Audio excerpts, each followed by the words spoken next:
सगळ्यात महत्त्वाची माहिती म्हणजे अपघातापूर्वी विमानाच्या पायलटनं जवळच्या ATCला एक सिग्नल पाठवला होता, मेडे सिग्नल त्याला म्हणतात, आणि जो धोक्याचे संकेत देत होता.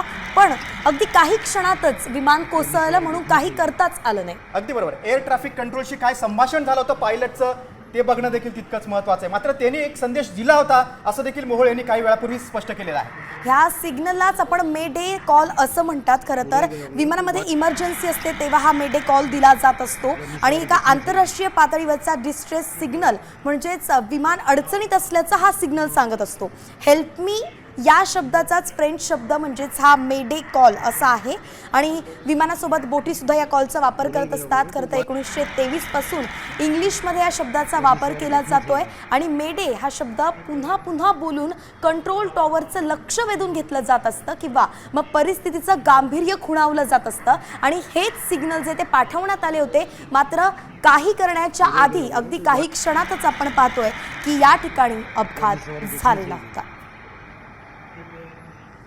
विमान अपघातानंतर आता अहमदाबादचं सरदार वल्लभभाई पटेल आंतरराष्ट्रीय विमानतळ सध्या बंद करण्यात आलंय. पुढील सूचना मिळेपर्यंत सर्व उड्डाणं तात्पुरती स्थगित करण्यात आलेली आहेत.